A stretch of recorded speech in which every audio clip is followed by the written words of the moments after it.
네, 여러분 안녕하십니까. 공인중개사 강의는 부동산 학개론 강사 송우석입니다. 자, 이번 시간 이제 오리엔테이션 하고요. 그 다음에 총론의 파트 좀 들어가도록 할게요. 전체적인 틀을 한번 보도록 하겠습니다. 제 과목이 1차 과목이고요. 부동산 학개론입니다. 부동산 학개론을 강의하고 있고요. 저는 이제 송우석이라고 합니다. 저는 이제 수도권하고 경기도, 그 다음에 또 우리가 이제 동영상 강의 업체도 여러 또 강의를 하고 있고요. 또 여러분들 만나서 반갑고요. 자, 전체적인 이제 과목에 대한 개요를 말씀드리도록 할게요. 전체 이제 파트가 나중에 이제 입문서도 있지만 기본서가 나오게 되면 파트가 우리는 이렇게 총론 파트하고 그 다음에 경제론 파트하고 자, 우리가 경제론보다 이제 강론이라고 하죠. 강론. 자, 강론에서 하고, 그 다음에 감정평가론이라는 게 있습니다. 감정평가론. 자, 이 자체에서 이제 크게 이제 나눠요. 총론은 이제 첫 시간에 들어갈 건데요. 총론은, 나온다면은 우리가, 세 문제 정도가 이제 예상이 됩니다. 자, 그래서 부동산학이라는 건 뭔지, 또 부동산의 개념, 토지의 용어, 토지의 특성 같은 걸 우리가 배울 거고요. 자, 그 다음에 강론에서는 각각 이제 경제론이라는 파트가 있습니다. 그래서 총론은 다음에 이제 경제론으로 들어갈 텐데요. 자, 경제론은 두 가지예요. 우리가 이제 부동산을 알려면 수요와 공급을 알아야 되기 때문에 수요 공급은 한 4문제 정도가 출제가 됩니다. 4문제. 그 다음에 경기 변동. 경기가 변하죠. 경기가 좋았다 또 안 좋았다. 그래서 한 문제 정도가 출제가 되고요. 그 다음에 이제 경제론 다음에 시장론이에요. 자, 부동산 시장은 여러분이 알다시피 지역마다 다르겠죠. 그래서 이제 시장론 파트를 이제 들어갑니다. 그래서 시장론 파트는 나온다면은 자, 시장 자체만 물어볼 수가 있어요. 그래서 시장 자체의 부동산 시장을 물어보는 곳은 한 2문제에서 한 3문제 정도가 출제가 되고요. 그 다음에 시장에서 주택시장이라는 게 있습니다. 주택시장은 어떻고 주택시장의 여가 과정에 대해서는 우리가 한 문제에서 한 2문제 정도. 자, 그 다음에 중요한 게 효율적 시장이라는 게 있어요. 자, 효율적 시장에서 우리가 한 문제 정도가 나오기 때문에 한 2문제에서 한 3문제가 나온다. 이렇게 가져가시면 되고요. 자, 그 다음에 시장론에서 우리가 입지 같은 걸 잘해야 되죠. 입지론이 하나에서 한 2문제 정도, 그 정도 출제가 되고, 그 다음에 도시공간 구조. 그래서 도시가 형성되는 모습이 이제 어떻게 발전해 나갔냐. 여기서 하나가 나오고, 그 다음에 이제 지대론에서 우리가 한 문제 정도가 나옵니다. 그래서 한 3문제, 2문제, 한 문제, 총 한 7문제 나온다고 예상하시면 될 것 같고요. 자, 이렇게 시장론을 마친 다음에, 자, 그 다음에 이제 강론에서 경제론, 시장론, 그 다음에 정책론이라는 게 있어요. 자, 우리가 부동산 정책론이라는 자체는 정부가 정책을 하면서 토지정책, 주택정책, 조세정책이라는 게 있습니다. 나온다면은, 자, 우리가 4문제에서 5문제가 나오고요. 그 다음에 정책 다음에 투자입니다. 투자론 파트는 나온다면은 출제 빈도가 높아요. 우리 6에서 한 8문제까지 출제된 적도 있었습니다. 그 다음에 이제 금융이라는 것은, 금융 파트는 나온다면은 한 5에서 6문제 정도 출제가 되고요. 그 다음에 이제 개발관리론이라는 게 있어요. 우리가 부동산을 개발한다, 그 다음에 관리한다, 그 다음에 이제 우리 물건을 파는 마케팅 같은 게 있죠. 그래서 개발에서 한 3문제 정도, 여기서 한 문제, 한 4문제 정도가 출제가 된다는 거. 그 다음에 제가 이제 감정평가사도 강의합니다. 그래서 공인중개사에서 감정평가론 파트가 이제 중개사를 하시면서 감정평가론을 어떻게 이제 해야 될지 우리가 이것도 문제 비중이 높아요. 그래서 6에서 한 7문제 정도 나온다. 그렇게 생각을 하시고요. 총론부터 우리가 강의를 한번 들어가 보도록 할게요. 전체적인 흐름은 여러분이 이제 오리엔테이션이니까, 이 정도, 이런 과목이 있고, 이런 부분이 있구나라고만 보시고요. 전체적인 이제 총론 파트로 들어가서 우리 입문과정 들어가 보도록 할게요. 자, 총론에서는 한 3문제 정도가 출제가 됩니다. 자, 제가 이제 번호를 매길게요. 자, 이렇게 3문제 정도가 출제가 되는데, 첫째는 총론에서 우리 부동산학에 대한 정의가 나와요. 그래서 부동산학은 어떤 학문이냐? 부동산학의 정의입니다. 자, 부동산학을 정의하신 분이 1970년에 김영진 교수님께서 정의를 내리십니다. 자, 이분이 처음에 부동산학을 들어오셨죠. 그러면서 이제 부동산학 자체가 어떤 학문이냐. 자, 이런 걸 이제 연구를 했어요. 그래서 우리 그 책의 입문서에 보시면요. 자, 부동산의 개념과 분류에 부동산학의 정의를 제가 내렸죠. 자, 그래서, 자, 부동산학은, 자, 정의를 내리겠습니다. 첫 번째, 부동산 활동의 능률화라고 합니다. 능률화라는 것은, 우리 부동산은, 나중에 배우시겠지만 땅이 한정되어 있기 때문에 증가시킬 수가 없어요. 그럼 처음부터 잘 이용하자라는 자체가 이제 능률화. 그러면서 연구 목적이 됩니다. 연구 목적이 되고요. 자, 그 다음에 중요한 것은 이론 실무 다 중요하거든요. 그래서 우리 부동산학은 부동산 활동에 능률화 시키면서 그 원리라는 것은 체계화된 지식, 과학성을 얘기하고요. 우리가 이론입니다. 이론이고, 자, 기술이라는 건 실무예요. 실무. 그래서 기술성을 얘기하죠. 그래서 이거는 실무를 얘기합니다. 그러니까 우리가 한쪽만 치우치지 말라는 얘기죠. 재밌게 한다면은 기술만 또 실무만 또 연구하시는 분들은 뭐 떡다방 하실 분이고 이론만 하시는 분들은 계속 우리가 손가락 빨죠. 그러면 우리가 어떻습니까? 같이 중요하다는 거죠. 과학성과 기술성 같이 보자. 그 다음에 이제 가장 출제 빈도가 높은 게 제가 부동산학 성격에 났는데요. 성격이에요. 자, 그래서 여기서 이제 우리가 나오는데 세 번째는 종합 응용과학입니다. 그러니까 하나의 학문을 그대로 적용시킨 게 아니라 여러 학문들을 종합했죠. 그래서 종합 응용과학이다 얘기를 합니다. 자, 그래서 시험 문제에 단순 순수 과학이다 그러면 안 돼요. 단순 순수다. 특히 순수가 아니라 응용이라는 게 잘 뜨거든요. 자, 이렇게 우리 공부를 하시고요.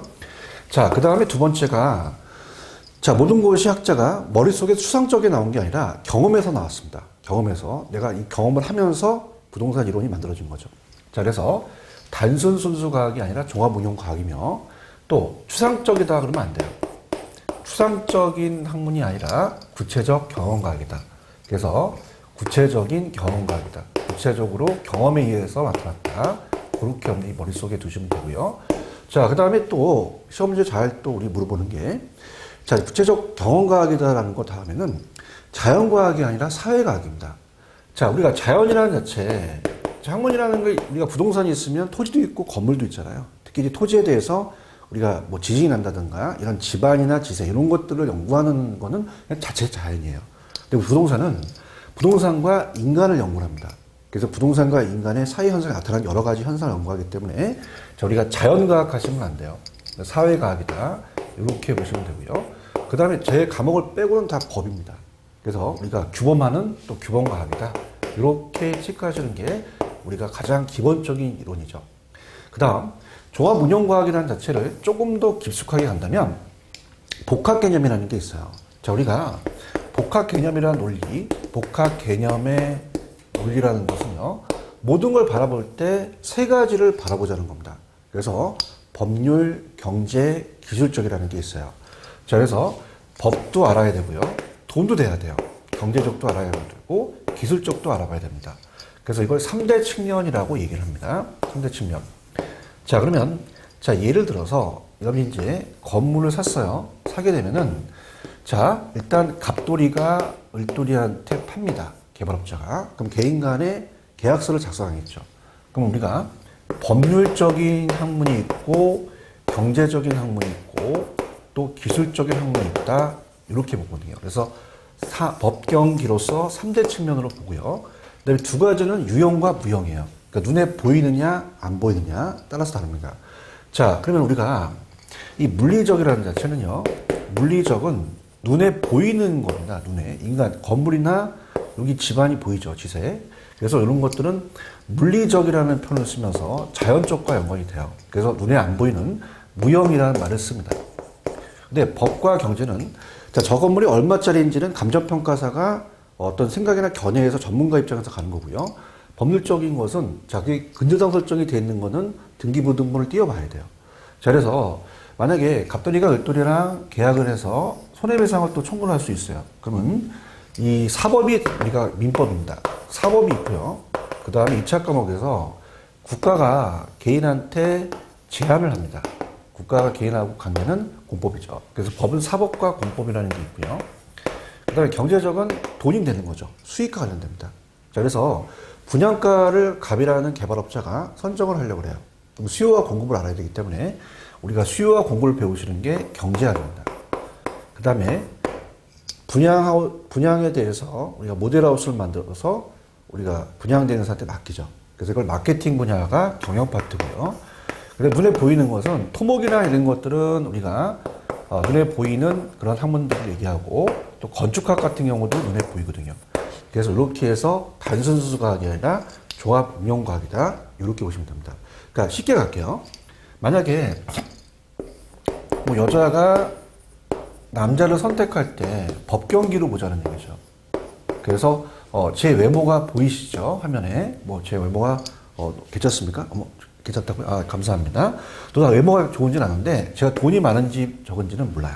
그죠? 저는 이제 옛날부터 귀티난다는 얘기 들었는데 돈이 없을 수도 있어요. 확인해 봐야죠. 그다음에 제가 결혼을 했는지 안 했는지 법적으로 알아봐야 되겠죠. 이렇게 식으로 우리가 보시면 됩니다. 그래서 단순 수수과학이 아니라 종합 응용과학이다. 이렇게 들어가시면 돼요. 자, 그러면 우리 교재에 나와 있는 제1절 부동산학의 의. 자, 1번 부동산학의 정의로 가도록 할게요. 자, 세 가지입니다. 법적, 경제적, 기술적, 복합 개념이죠. 그 다음에 부동산 활동을 능률화하는 게 연구 목적이고요. 그 다음에 원리는 이론이고 과학성, 기술은 실무, 우리가 기술성이라고 해서 이론과 실무를 겸비해서 단순 수수가 아니라 종합 운용, 자연과학이나 사회과학이다. 이게 가장 기본적이고요. 부동산의 성격으로 갈게요. 자, 종합 응용과학이라고 그랬죠. 단순 수수과학이 아닙니다. 이게 종합하는 응용과학이다. 이렇게 해서 보시고요. 그 다음에 구체적, 추상적이 아니라 구체적 경험과학이다. 모든 것이 법에 대해서 규범하는 과학이다. 그 다음에 자연과학이 아니라 사회과학이다. 이렇게 가시면 됩니다. 자, 근데 실질적으로요, 우리 시험 문제가 가장 출제 빈도가 높은 파트, 바로 부동산의 개념입니다. 시험 문제는 여기서 거의 나온다고 봐야 돼요. 매년. 그래서 거의 우리가 시험 출제 빈도가 높습니다. 자, 그래서 제가 기본서 나올 때도 이제 기본서 같이 강의할 때도 가끔가다 나오는 건 별표 하나, 2년에 한 번씩 2번, 그 다음에 내년에 꼭 나올 수 있는 건 3개인데요. 제가 이 번호를 매긴 3가지가 이 별표 3개짜리입니다. 거의 출제가 돼요. 부동산의 개념에서 출제가 나온다라고 봐야 됩니다. 자, 그래서 이 별표 3개짜리를 이제 우리가 볼 텐데요. 자, 그럼 법경기에 대한 복합의 개념의 부동산이라는 말이 용어가 탄생이 돼요. 자, 그래서 자, 들어갑니다. 그럼 복합 개념의 부동산은 어떻게 우리가 볼 것이냐? 부동산이 토지가 부동산이다라고 한다면, 그래? 그럼 부동산이 토지라면 그럼 토지를 샀어. 그러면 눈에 보이기도 하고요, 돈이 되기도 하고 이게 법의 부동산인지를 따져봐야 되죠. 그래서 법률, 경제, 기술을 본다는 얘기죠. 자, 그래서 복합 개념의 부동산이라는 게 부동산 개념에서 아주 출제 빈도가 높습니다. 그래서 복합 개념의 부동산으로 우리가 한번 들어가도록 할게요. 자, 개념이 복합됐다는 거예요. 자, 그럼 말 그대로 복합 개념에 대한 부동산학적 관점으로 보자는 얘기죠. 자, 그러면 요걸 우리가 활용해 볼게요. 좀 전에 우리가 복합 개념에 대한 3가지가 있었잖아요. 자, 그래서 법경기에 대한 3가지가 있었다. 유형과 무형으로 따졌죠. 자, 그래서 법과 경제적은 우리가 무형이고요. 그 다음에 기술적은 유형이다. 유형. 눈에 보이는 거죠. 그래서 우리가 물리적이라고 얘기를 합니다. 자, 그럼 이 3가지를 가지고 우리 시험 문제가 오지선다거든요. 매번 출제가 돼요. 자, 그래서 암기 기법도 제가 가르쳐 드립니다. 여러분이 이제 학문하러 온 게 아니라 자격증을 따기 때문에 어떤 스킬이라는 게 필요합니다. 그래서 암기 기법을 좀 가르쳐 드리는데요. 자, 3가지요. 법률, 경제, 기술 들어가 보도록 하죠. 자, 우리가 기술적이라는 말은 눈에 보인다는 얘기예요. 그래서 우리가 자연이라는 자체, 공간은 3차원 공간이다. 그래서 공중, 지중, 지하가 있다고 나중에 배우실 거고요. 공간이 있고 또 자연으로 우리가 눈에 보여요. 또 토지는 자연 환경이기도 하고요. 위치에 따라서 또 용도가 다르고 가치가 다릅니다. 이건 눈에 보이는 거예요.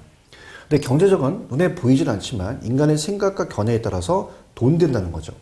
자, 부동산은요, 영서수급 때문에 물리적 가치가 안 되기 때문에 자산 가치가 큽니다. 우리가 투자 자산에서는 우리가 실물 자산 자체가 굉장히 또 인플레를 막을 수가 있거든요. 그래서 부동산이 메리트가 있고요. 그 다음에 자본이라는 게 있어요. 토지를 사놓게 되면 또 땅값이 올라가서 자본 증식이 되고 내가 어떤 투자에 대한 미천이 될 수도 있다는 거죠. 자, 그 다음에 요게 중요합니다. 시험 문제. 토지는 생산 요소이기도 하고 소비재이기도 하다. 그죠? 이렇게 봅니다. 그러면 생산재이기도 하고 소비재이기도 하다는 게 재밌는데, 자, 토지라는 게 있어요. 자, 그럼 우리가 이 토지도 하나의 부동산입니다. 그러면은 토지를 주택 건설업자가 주택을 생산하기 위해서 땅을 삽니다. 주택 건설용 토지가 필요하죠. 그때는 이 토지를 자기가 사용하기 위해서 산 게 아니라 생산재로서 어떤 그 생산물을 만들기 위한 투입 요소로 들어간 거죠. 그래서 생산 요소이기도 하고, 아니면 이거를 자기네들이 이제 어떻습니까? 그 직원들 복지 차원에서 뭐 휴양지로 이용할 수도 있다. 최종 소비재로 사용할 수도 있죠. 자, 그래서 소비재이기도 해요. 그래서 우리가 시험 문제는 생산재이기도 하다, 소비재이기도 하다 이렇게 나왔었고요. 자, 내다 팔면 상품이기도 합니다. 상품. 이렇게 보고요. 특히 자본이라는 자체는 하나의 우리가 자기 자본이나 타인 자본이나 다 자산에 들어가거든요. 그래서 자기 자본도 자산에 들어간다. 이렇게 여러분들 보시면 됩니다. 자, 그러면은 이 구체적인 거는 제가 기본서에서 얘기를 하겠지만은 우리가 이런 걸 한번 볼게요. 여러분들 어떻게 이제 우리 맞춰야 되냐? 자, 경제적은 COC 들어가요. 그래서 우리가 자산, 생산 요소, 소비재, 상품에 CO 들어가는데 환경에 COC 안 들어갔죠? 그럼 이건 COC 안 들어가는구나.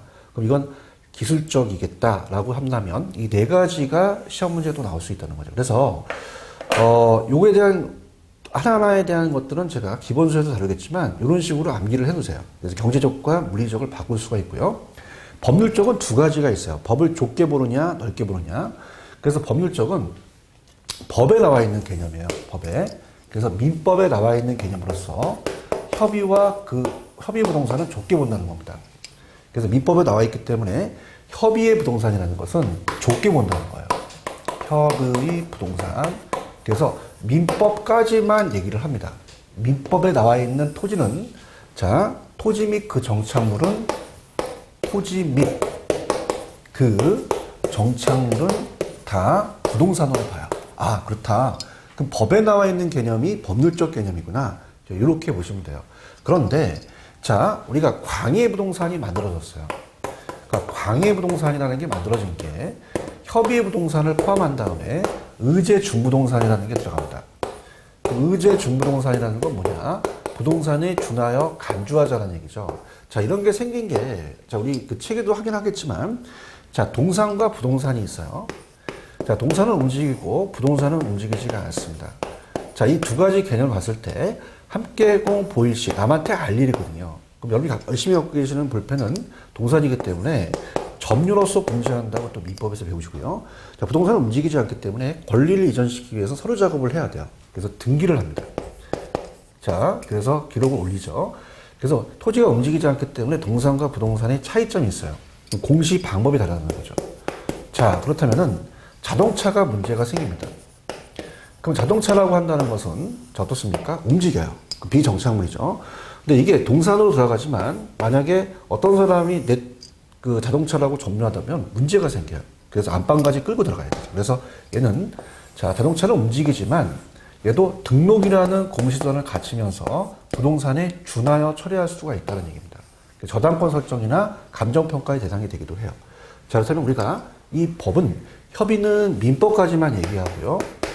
자, 광의는 의제중부동산까지 개별법으로서 법을 넓게 본다는 얘기입니다. 자, 그럼 토지 및 그 정착물은 협의에만 들어가는 게 아니라 광의에 들어가는데요. 자, 개별법의 의제부동산은 광의에 들어간다 그러지 협의 부동산 들어가면 안 됩니다. 자, 이렇게 염디 기초적인 것을 꼭 알아두시기 바랍니다. 자, 그럼 책에 한번 우리가 체크를 하도록 하죠. 자, 부동산은 제2절에 부동산의 개념이라는 게 있죠. 복합 개념의 부동산이라는 것은 부동산 활동에 대한 범위를 또 확정시키기도 합니다.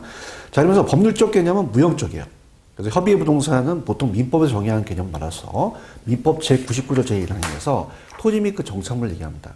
자, 근데 광의 부동산은 어떻죠? 협의 부동산 플러스 중부동산이라고 그랬죠. 그래서 민법과 개별법을 봤기 때문에 광의를 보는 거고요. 경제적으로 본다는 것은 무형적이고 아까 시호 들어갔죠. 자본이 자산에 들어가니까 자산, 자본, 생산요소, 소비재, 상품.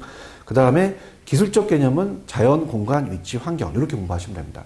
자, 그렇다면 자, 토지 정착물이라는 게 있는데요. 자, 이 민법에서 나오는 정착물과 또 얘기가 다를 수도 있어요. 자, 그래서 우리가 민법에서 나오는 정착물과 학개론에서 얘기하는 정착물이 약간 틀립니다. 나중에 민법을 배우시게 되면 토지 정착물과 학개론에서 말하는 학문적인 접근이 좀 틀립니다. 그래서 정착물이라는 얘기를 한번 우리가 들어가 보도록 하죠.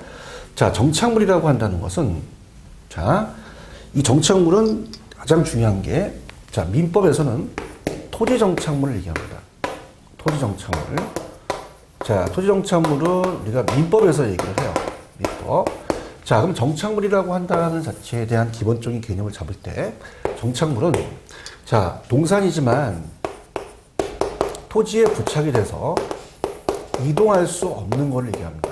그러니까 고정되어 있다는 얘기죠. 자, 그러면 이 민법에서 공부를 하실 텐데, 거래 시 토지의 일부로 볼 수도 있고요. 토지와 다른 부동산으로 볼 수도 있습니다. 자, 그래서 토지의 다른 부동산은 대표적인 게 건물이에요. 그래서 나중에 기본서가 나오면 건물 외에도 제가 민법에 나오는 걸 얘기할 텐데요. 자, 이번 과정은 그냥 건물은 우리가 독립된 독립정착물이다. 그렇게 가져가시면 되고요. 자, 그 다음에 일부로 본다는 자체는 담장이나 축대를 별도 등기한다는 얘기는 못 들으셨죠? 담장, 축대, 이건 별도 등기가 안 되거든요. 그래서 이거는 종속되는 종속정착물이다. 그렇게 가져가시면 돼요. 종속되는 종속정착물이다. 자, 이렇게 해서 가볍게만 보세요. 가볍게. 그래서 이거는 제가 기본서에 제가 또 정리를 해드릴 거고요. 지금 여기 밑에 이제 보시면은 여기 부동산 정착물이라는 걸 제가 해놨습니다. 자, 부동산 정착물이라는 자체는 우리가 학개론에서 얘기하는 거예요. 그러니까 개론에 대한 개념은 학문적인 개론입니다. 그러니까 민법이 아니라 영미법상이라는 거죠. 자, 영미법상이라는 자체는 영국과 미국법을 얘기를 해요. 영어가 나옵니다. 자, 픽처라고 나오는데 픽처는 고정된 물건을 얘기를 해요. 그래서 부동산 정착물이라는 자체는 토지보다는 건물의 건축 설비 같은 걸 얘기합니다. 가장 민도가 높은 부분을 제가 넣어놨는데요. 두 가지입니다. 자, 가장 출제 민도가 높은 거는 부착 방법이에요. 손실에 대한 연구죠. 부착 방법입니다. 자, 예를 들어서 여기 이제 시계 같은 경우는 벽시계 같은 경우는 뛴다고 해서 건물에 물리적 손상을 안 줍니다. 동산인데, 자, 벽난로 부셨어요. 물리적 손상을 주면은 정착물로 간주하거든요. 근데 이것이 우리가 물리적으로 제거하여도 라는 얘기가 시험에 나왔습니다. 물리적으로 제거하여도, 자, 여기 끊고요. 자, 예를 들어서 저 벽시계는 물리적으로 제거할 수 있고 형광등도 제거는 할 수 있어요. 그러나 자, 물리적으로 제거해도 형광등 같은 경우는 우리가 건물에 정착이 됐기 때문에 이걸 띄워버리게 되면 손상이 올 수도 있습니다. 근데 우리가 벽시계 같은 경우는 손상이 안 오죠. 그래서 이 물리적만 얘기하는 게 아니라 기능적도 옵니다. 기능이나 효용에 대해서 만약에 손실을 줬으면 부동산 정착물로 간주하고요. 자, 손실을 안 주면 동산으로 가요. 이게 이제 출제 빈도가 가장 높고요. 그 다음에 부착 방법이 아니라 관계입니다.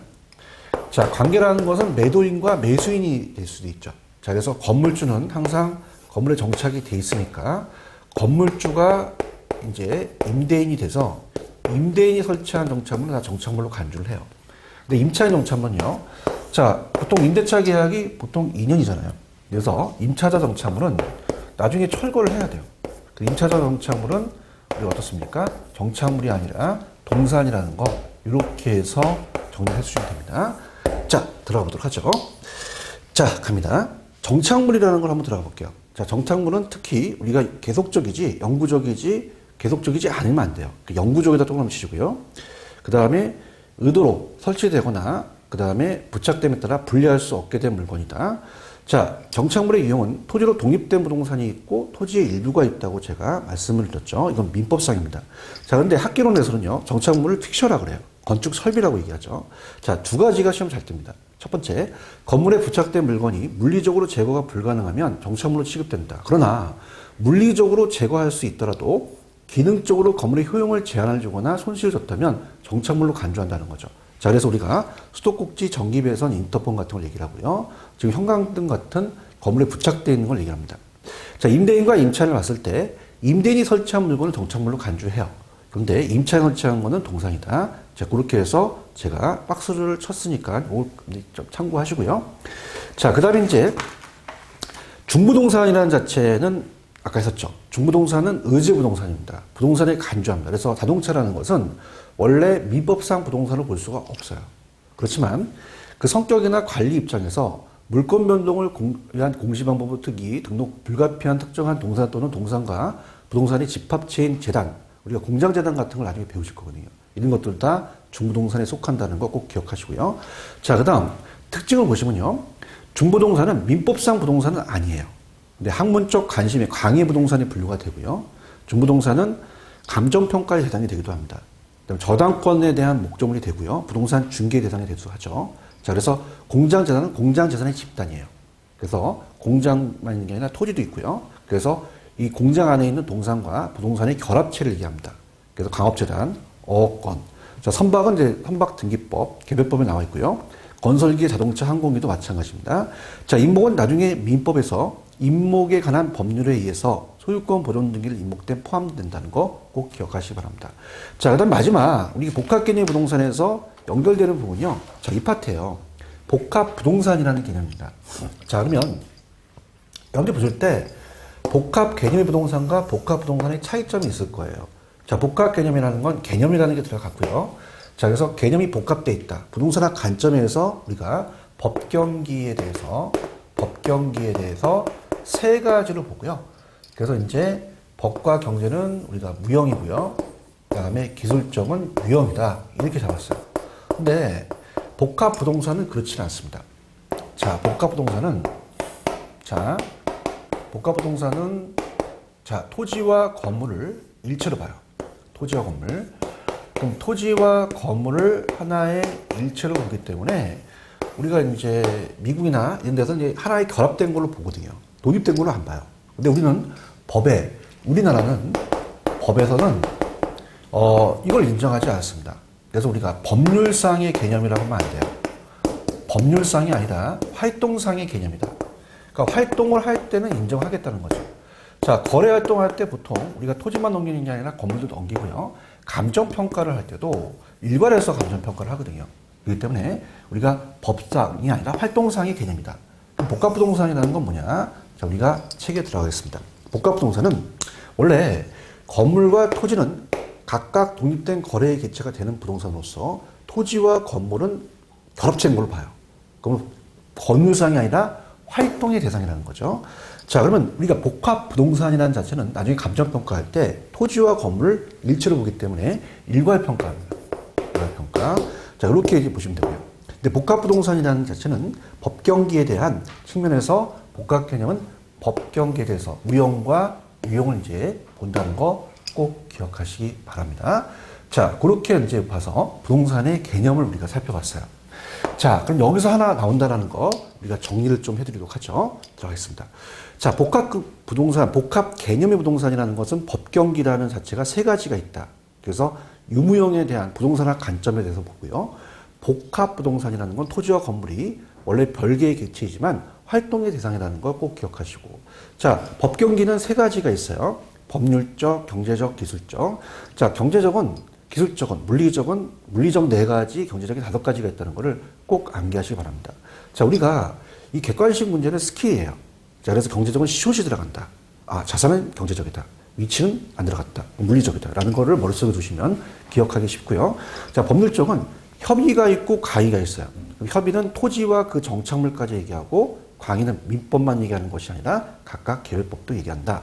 그럼 중부동산은 개별법이기 때문에 자, 협의에 들어가지 않고 광의에만 들어간다라는 거 꼭 기억하시고. 자, 정착물은 자, 토지 및 그 정착물의 토지 정착물이라는 자체는 자, 토지 위에 부착됐으나 이동할 수가 없습니다. 거래 시 토지의 일부로 보는 담장은 종속으로 보고요. 토지와 다른 부동산을 보는 건물은 별도 등기를 해요. 그래서 다른 부동산과 일부로 본다는 민법. 자, 우리 학개론에서는 틱처라고 얘기합니다. 학문적인 접근이죠. 영미법상 우리가 건축 설비를 얘기를 해요. 그래서 물리적으로 제거해도 기능 손상을 준다면 정착물이고 주지 않으면 동산이다. 자, 임대인 정착물은 정착물입니다. 근데 임차인 정착물은 동산이다. 라고 꼭 기억하시기 바랍니다. 자, 이렇게 해서 부동산의 개념은 제가 얘기한 거 쪽으로 우리가 공부가 나옵니다. 그래서 우리 깊숙하게 안 나오고요. 여기는 점수를 따는 부분이에요. 그래서 어느 정도 부동산의 개념은 이 입문 과정에서만 좀 잡으시면 또 기본서에 가서 또 우리가 또 활용하도록 하겠습니다. 자, 이렇게 보고요. 다음 시간에 또 토지의 분류로 들어가도록 하겠습니다. 여러분 수고하셨습니다.